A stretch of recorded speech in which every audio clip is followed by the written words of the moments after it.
Hey buddy, watch this. Hello, Regis Kilbin is the name, and Hearthstone is the game, and this is my Mean Streets of Gadgetzan budget Jade Pirate Rogue. Now, when I say budget, that's exactly what I mean. This deck only cost 600 arcane dust to craft, making it as cheap as any budget deck you'll ever see, but I still try to create this deck to be competitive on the ranked ladder. Of course, it's not going to get you all the way to legend, it's just not that good, but it can carry you from something like rank 25, perhaps up to rank 15. Although I have to say, of all the Mean Streets of Gadgetzan budget decks I've made, I do actually think this one might just be the weakest. It's very difficult with Mean Streets of Gadgetzan to find cheap, good rogue synergies to fit into a budget deck. Basically, the cheapest Gadgetzan rogue cards here are the Jade Golem style cards. But there's only 2 of those, and there's only 1 neutral one that really works well together. So you also kind of have to stick in some pirates to make this deck as aggressive as you want it to be, because this is really more of an aggro style deck. It's about damage and really pressuring your opponents. So it's called the Jade Pirate, obviously, because it combines those 2 worlds together, and it works. It's cohesive. There's a curve that makes sense. It's a fine deck. It's just not quite as efficient or as powerful as many of the other budget decks I've made so far for Mean Streets of Gadgetzan. So that said, if you really want to play Rogue, this is a good deck. It's fine, it works, it wins games, it's capable. I don't know that I'd recommend it necessarily compared to everything else. But that said, a lot of people do want to play Rogue. You might have Rogue quests to do, so on and so forth. So I still do want to give this deck its fair share in the spotlight and run through it. So as I mentioned, this is a pretty fast deck, something I would call an aggro deck in many ways. Unfortunately, it only includes one drop, but it's really kind of the go-to 1-drop of the Mean Streets of Gadgetzan, which is the Small-Time Buccaneer. Unfortunately, it's a budget deck. You can't include Patches the Pirate. If you do have Patches, he'd fit just fine in this deck. But Small-Time Buccaneer kicks off essentially the weapon synergies that this deck provides with Small-Time Buccaneer, but also Bloodsail Raider, another pirate card that's just a threatening minion. If you're able to get it out with a weapon, it becomes a 3/3. With just your hero power weapon, potentially even more, because you'll note this deck actually runs Assassin's Blade, which isn't a card that you see too often. But this is sort of the rogue's poor man's version of the Warrior Arcanite Reaper. It's just unavoidable damage sometimes in the late game. Can hit you for 12 with cards like Naga Corsair, another Mean Streets of Gadgetzan weapon buff card, pirate card, another synergist card in this deck. It becomes a 4/4 weapon, which is even scarier. And Naga Corsair, although this card is decent, I think, it isn't really ran too much in Pirate Warrior simply because it doesn't add durability. But in this deck, durability is not the issue, because Assassin's Blade has enough durability on its own at 4, so the weapon buff hits 4 times instead of just once or twice, right? So that said, that does require a pretty late game position for that to work, because this is a 5-mana card, so this could happen at the earliest on turn 6, right, if you're trying to pull this combo off. But this deck can still go toe-to-toe in that late in the game, because you have cards like Sap to remove big threats from your opponent to help you stay alive. You have a fair amount of card draw with Fan of Knives and Shiv.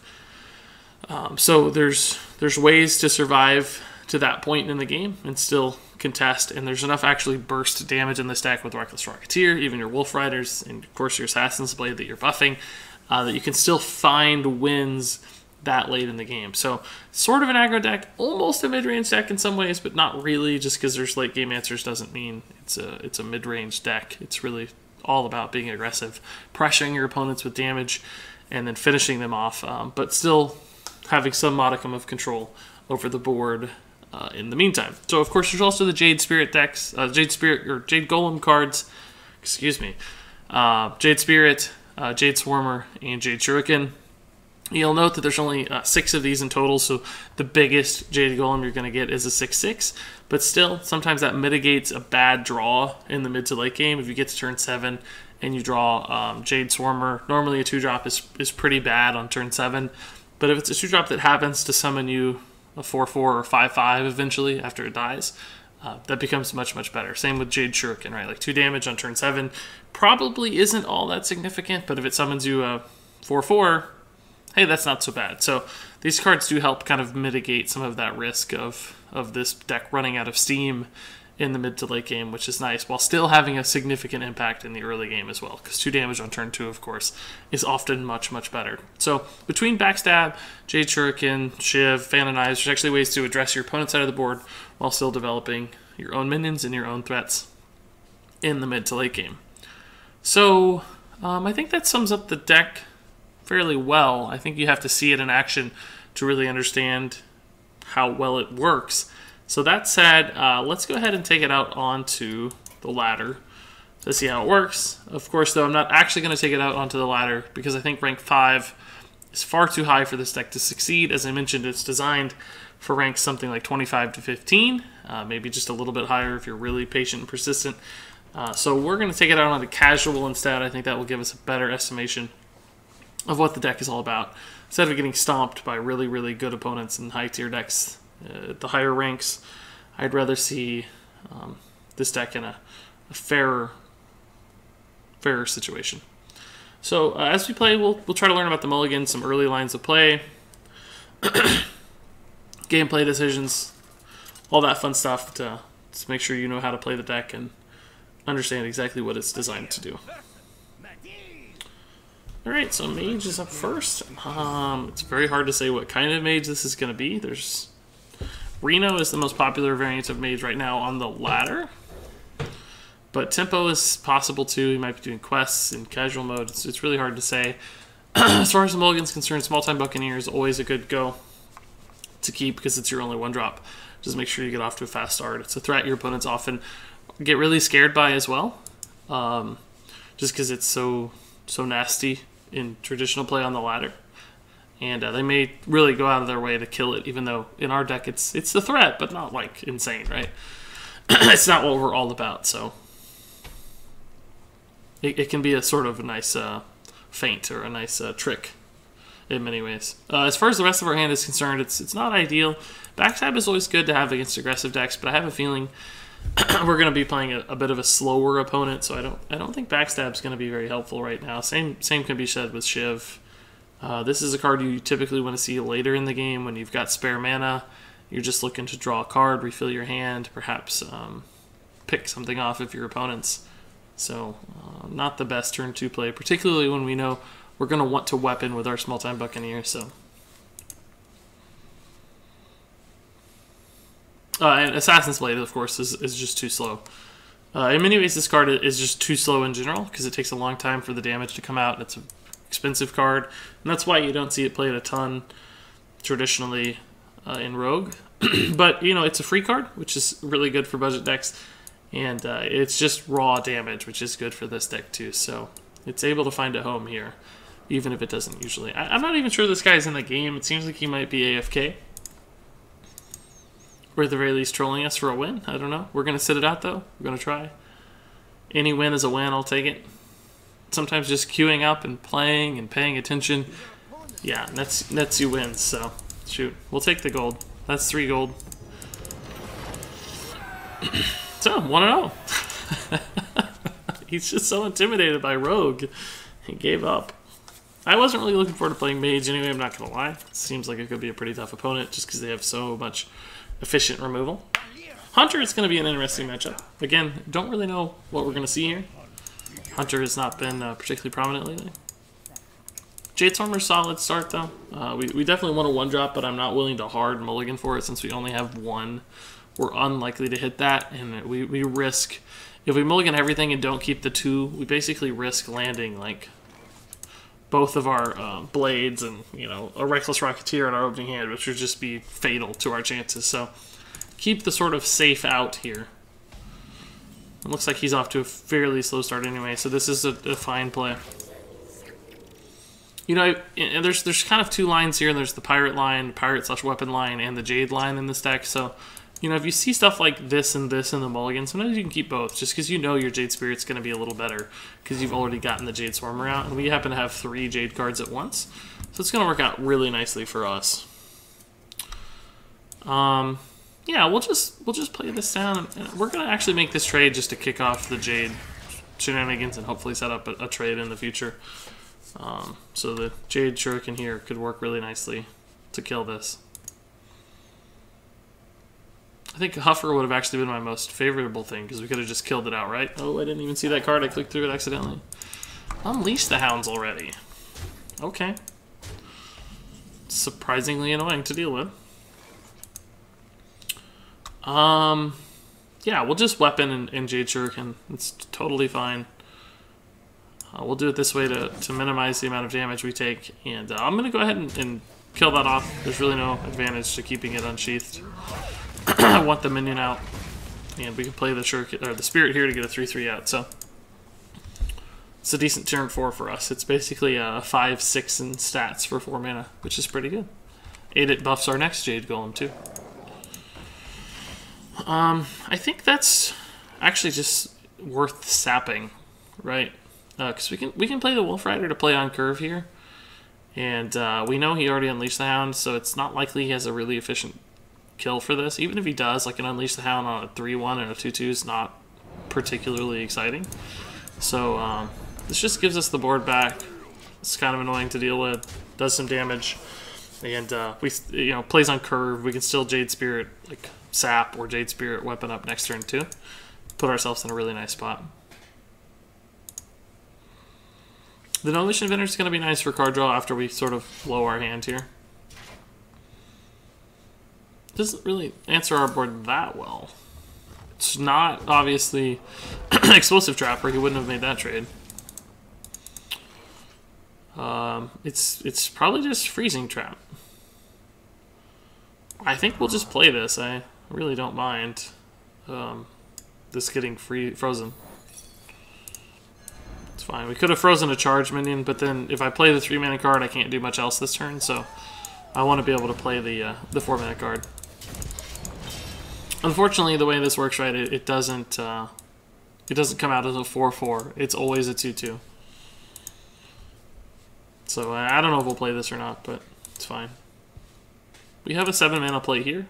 Gnomish into Wolf Rider. Quick shot? Yeah. He's playing the removal game pretty hard. Man, we could sap again. I'm a little worried about high main, but sap is still pretty good on this. Doesn't leave me with much else though. I just have the Inventor, so let's draw first and see what we get actually. Assassin's Blade.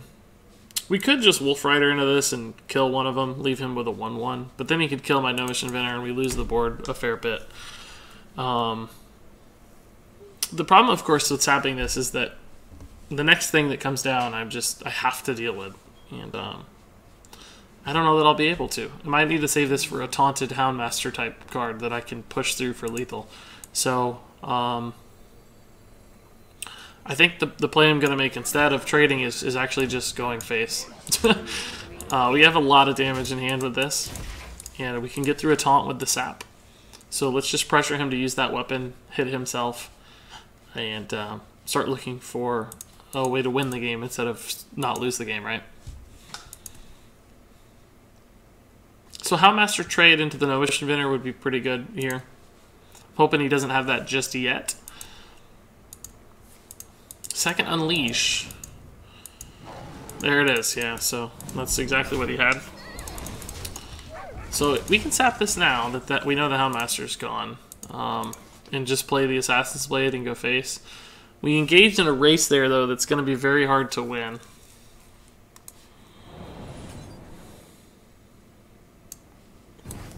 But we have to get this out, right? I mean, what could we do? We can trade. This becomes a 3/3. I guess we can wait one turn. Play the Gnomish. Blood Sail and kill. Make sure we have to do this in the right order. This gets the maximized value out of my weapon charge. It still plays the board. It stalls a little bit. He might have to trade here and here. So it buys me a turn. It does 3 face damage to him, perhaps, if he makes this trade with the weapon. So I don't know. We'll see. I'm not sure I like this. The high main is obviously scary, as high mains always are, but it's sort of slow, too. Backstab does not help against either of those things right now. hilariously enough, I think I'm going to play the the Jade Golem, because I don't have anything else to do with my mana, right? I could play the Buccaneer, but it doesn't, you know, it leaves me with the mana that I can't do anything with. So this is basically a 2-turn race. He can kill me in 2 turns guaranteed. Maybe now with kill commands. We might just be dead. But we're going to try to kill him first. So that was a good taunt minion. Yeah, he felt very threatened by our damage, so he felt he had to make that trade. That probably buys me half a turn. Oh, buddy. That does not. We're going to be dead real soon. Man, he's got to be close to lethal. That 4 damage he sent would have put me at 2. Yeah, that's not going to do the trick. So yeah, we're just a little short. Reckless Rocketeer would not have won me the game either. I don't guess anything would have. We're just dead. I don't think we had a top deck that wins the game there. Just too much damage from Hunter. And the Assassin's Blade certainly didn't help. You put 2 in the deck just to increase the consistency of drawing that sort of mid-game value minion. We would have been better off with something like the Naga Corsair somewhere in there. Some more mid-rangey stuff that wasn't just the No Mission Vinters. Those just died too easily and didn't represent enough of a threat. I think the only way we won that is if he goes face with the Houndmaster, puts me at 2, and we top deck the Rocketeer for lethal. With the 2/2 still on board, we would have had enough damage.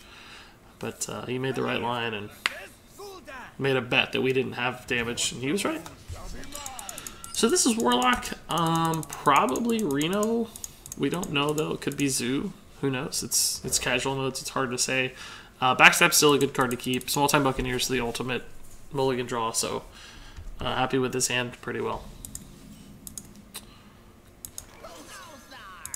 Ooze would have been nice last game. You know, he had that weapon for a while. They got a lot of value, so.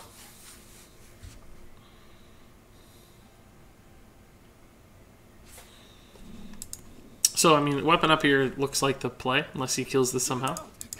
Still looks like the play because it's great against that. In fact, we can even clear this minion, and I think that we will. Just because it makes it less likely he can kill our Buccaneer.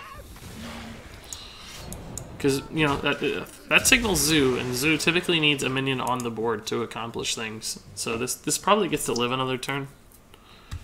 Unless he soul fires it. He might have had a Mortal Coil set up. You know, there's lots of ways that minion being alive, Abusive Sergeant, the Direwolf Alpha, sets up a kill here that we might have just denied. So now he's looking for a 2-drop. Like the Cult. Oh, Darkshire Librarian, interesting. So he's definitely discard Zulok. He didn't hit that discard. He's going to play Malkazars? No. I don't really like that play he just made. That gives me a way to get value out of this minion. Before it was going to have to go this way. Jade Shuriken, by the way, fantastic draw. So now I get value out of this.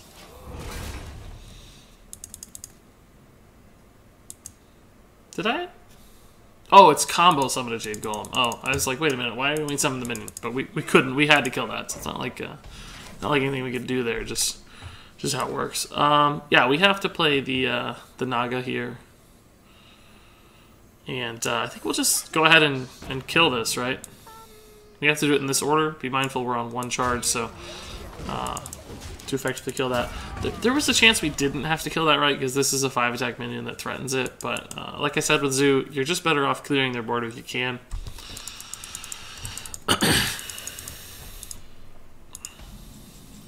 Oh man, slow turn from him. Jeez. So we'll just play dudes. And save this for when we have a weapon, right? Like next turn, for instance. Or maybe even if we draw a blade, be even better. Oh, we hit one of the discards. Oh, interesting. This is like a demon. It's got an abyssal in there. That's intriguing. I guess we'll go ahead and do this just because it allows me to kill the Doom Guard so efficiently. Can't hurt. And again, clear the board. Do our best every time to clear the board. He's lost one of his power, in fact 2 of his power cards, because he lost that Abyssal, and Doomguard's now dead, so This kind of thing is going to be hard for him to kill, I think. He might have Soulfire because this is discard lock. Whoa! That's cool, but really slow. I think we can just ignore that and go face with everything that we have. Oh, we whiffed on it by 1 turn. It's okay. Let's just go face. We could kill it. Is it worth killing? No, we have so much damage. It's not worth killing.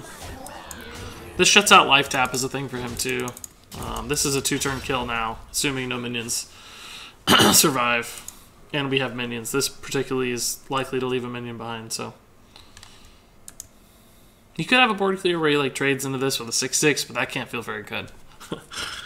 And the Abyssal hurts him, right? So that would potentially... If you played an Abyssal right now, it'd just give me lethal. Guaranteed. Because he'd do 3 to himself and we'd just blade face and he wouldn't have a taunt, so... we'd be in a good spot for that. There are some demons that have taunt that he could have got off this.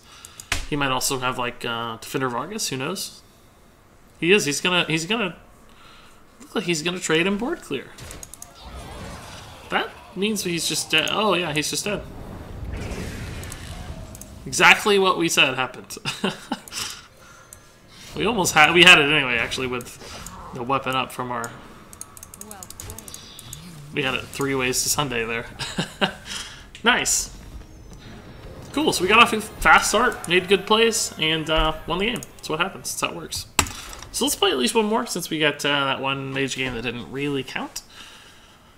And you saw the damage there, right? Just lots and lots of damage. It certainly helped that he did 3 to himself, but it looks like we were going to win that game anyway. We just had so much damage in hand between the weapon and the Wolf Riders.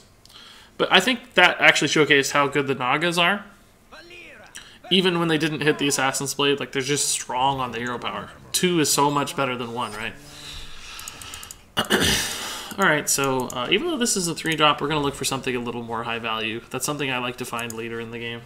Assassin's Blade really isn't it. That's still too slow, but we still have a good line here with small time and backstab. We can threaten his board, play our own guy. Oh, that's a dead draw. Really, really dead draw. The only thing I don't want to see is a Totem Golem. Lightning Bolt, it's okay. Like I said, this sometimes absorbs hits where it seems like it's a really valuable card to us, but it's honestly not that good. So that's fine that he wasted his turn 2 and actually even overloaded his turn 3. Totem Golem is still a problem. Just don't have a good way to deal with it. I actually do this turn with backstab trade weapon, but that wouldn't feel very good. Do we go ahead and coin the Gnomish, or do we coin the Assassin's Blade next turn? I think we coin the Assassin's Blade next turn.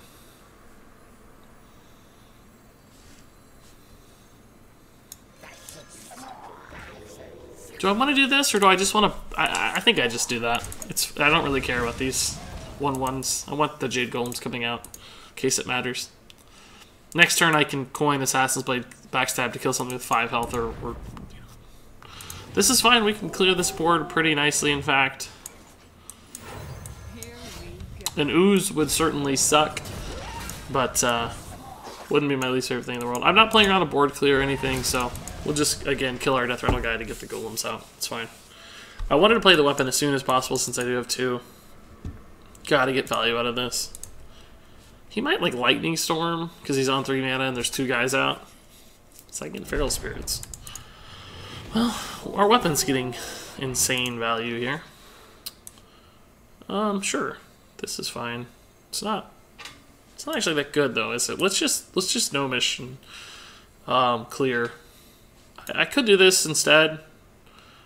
It would be a 5/3, but I can't really do anything else with my turn. I can't hero power, so it feels very, very inefficient to do that. So let's just Gnomish, see what we get. A backstab would have been very good, because it would have saved a 2/2 here. And this can be a 5/3 later, right? So Jade Lightning, okay. It's fine. I actually kind of like that, because it means this is way more likely to survive. And the Shiv is still a good answer here. Second Gnomish. Shoot, let's do it. It's fine. Let's try it. So this is a good combo. It's really nice. 4 damage, so.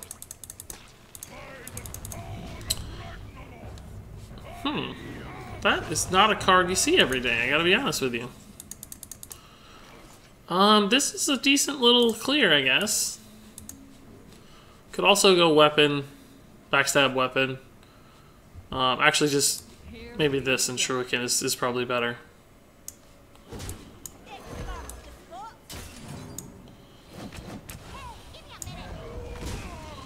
Don't really have much else to do with my turn. I kind of want to save this because it's Shaman, but then again, we don't have spell damage, so how often is this going to hit anything relevant? Let's just do it. We probably could have saved some face damage there, but it would have cost us a backstab, so I'd rather have the backstab than the face damage, I think. So we have 10, 13, plus 5 is 18 damage in here. Man, what was that I said about Phantom Knives, guys? What was that I said about Phantom Knives? Good God. So we can sap this. What do we want to do here? Oh man, this is annoying. So this is not a threat. This can be ignored. This is a little slow. These things hurt. How much damage do I just have? 10, 13, 15, 18, 20? He's almost dead. The problem is I think I'm dead if I don't clear, right? So this is 11, 15, 19, 24. So yeah, we have to kill something here. Or at least remove something. So let's sap this. Let's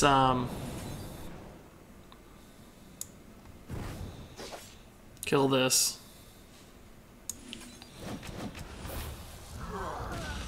And is there anything else I can kill efficiently? This. Do I just go face with the rest? This is 4, 8. Plus 5 is 13.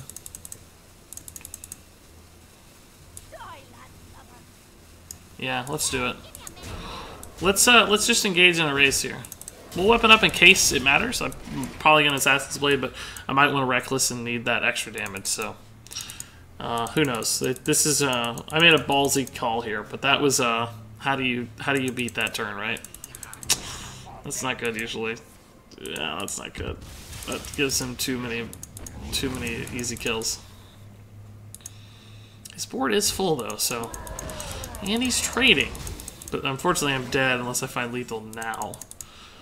Actually we can sap this and go face. So I know some people are like probably having a heart attack me going face with this much stuff on the board, but that's their only out, right? Like we can't trade. He got he got a 7 minion evolve off or a 6 minion evolve. Yeah, 6 minion evolve. What can I do? It's just I gotta try to burn him. I gotta try to race. Unfortunately, he has 9, which means we're absolutely dead next turn. The taunt is also bad, so I think we're just dead. We don't have eviscerates or anything to get through this. So, yeah, the Bran evolve was just a little too much. The Bran evolve was just a little bit too much. It sucks too, because if it hadn't been the Bran, if it's just been, you know, Doppelgangster evolve, I think we'd have been all right. I think we'd also would have been alright if we'd drawn Nagas instead of Gnomishes. I think we ran through that in a previous game too. Because, you know, we would have been pushing 4 damage with our Assassin's Blade, and those would have been 5 damage threats instead of 2 damage threats. So, unfortunately, we saw some card draw cards when we really needed pressure cards too. So, a little bit tough draw order there. But again, that's the kind of turn, like, what?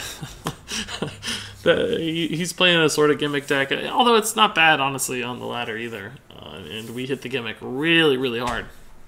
So that's a tough one to stretch a win out. So we'll try again.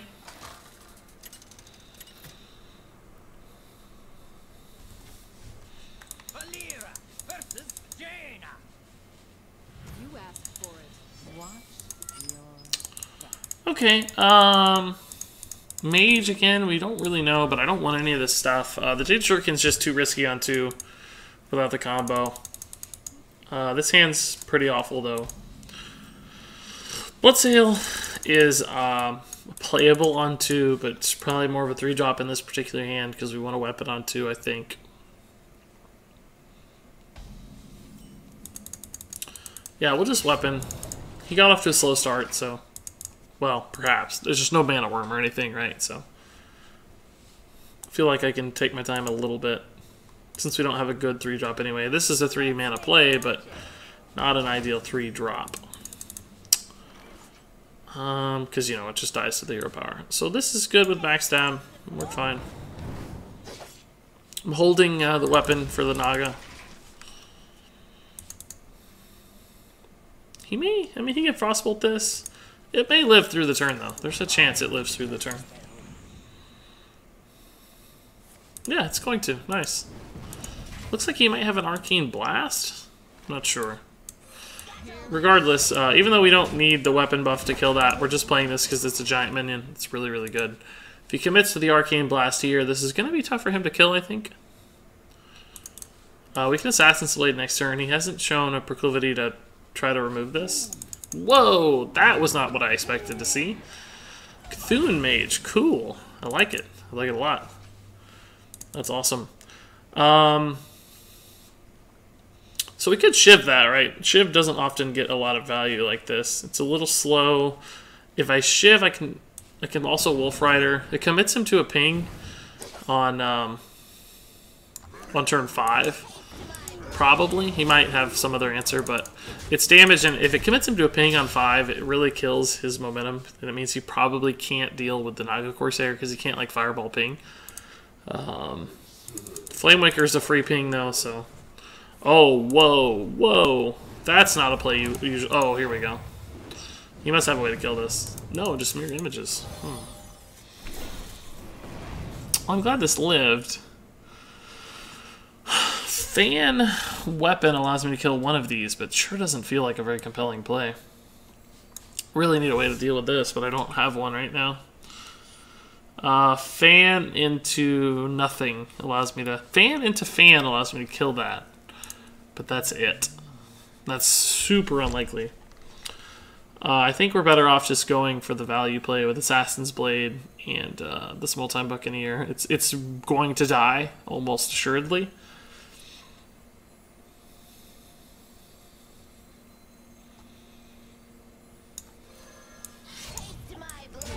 So maybe we hold it, actually. There's really no reason that we have to play it. We're at a health total where I think we're okay to absorb some pings from the Flamewaker, and then Fan weapon will allow me to kill the Flamewaker next turn.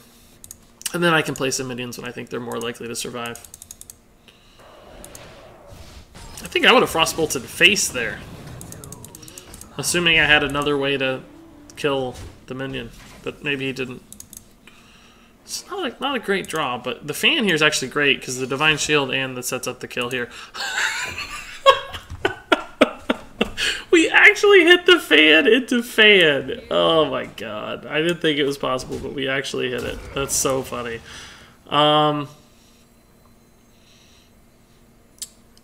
For mana considerations, I don't really want to play this turn. I want to just play 4 mana stuff. This is really good against that with Fan again. This might be a better time when this gets out and threatens than right now. Right now it kind of just goes out there, and it's really no different than the Acidic Swamp Ooze, but it costs the same amount of mana as the Acidic Swamp Ooze, so who knows. This is just a more consistent, persistent threat. Whoa, Flame Striked. I love it. Cool. So I think we'll just Fan again, since we have the mana to spare, and it sets up a good trade here. Backstab is not useful right now. Can't weapon up, unfortunately. Sap might be really nice, though. There's a lot of stuff he could play that we're going to want to sap, I think. We have 9 damage represented. So, theoretically, Reckless Rocketeer would give me lethal. Polymorph to the Small-Time Buccaneer. Wow. Cool. I'll take it, man. Oh, this is just a little late. Shoot. Do I want to go 4 to 7, 8? We can do a lot of damage this turn if I sap that. Could also just kill it with the weapon. But can I give up 4 damage like that? Alternatively, I could go face and weapon and then Naga. It gives me 2 damage instead of 1. So I think we'll do that. We'll just sap that, believe it or not. So this might seem like an unusual play, but hear me out. It's 2 damage instead of 1, right? We only had 1 durability on the blade. This gives me 2 damage, a 2 durability buff from the Naga instead of a 1 durability buff. So it's a little slower, but extra damage over 2 turns. And really the same amount of damage in perhaps this lethal turn, so probably okay. Fireland's Portal is enough to keep him alive for now, but not with that. It's game. Cool. Cool. Yeah, another nice little win. Against a, I guess a tempo mage. Cool, I'm beating a quest too, which is always nice. That's always a good feeling. So yeah, we won some games. We lost a couple close ones, actually. So I think you saw what the deck can do. It can win some games, it can lose some games, but it has lots of damage, just high pressure kind of deck. So again, not my favorite budget deck from the Mean Streets of Gadgetzan set, but still a capable one. Obviously can win games and does some pretty neat stuff. So if you're looking to beat some rogue quests like I'm doing, just looking to play rogue, get some wins, this is a nice little deck to get you started. So give the budget Jade Pirate Rogue a chance. I'm sure that you'll enjoy it. If you have any thoughts, comments, or questions on this deck, leave them in the comments below. I'll do my best to read everything, and probably won't comment on everything, but I certainly will read your thoughts and comment when I can. Appreciate all your time. Thank you so much for watching, and until next time, game on.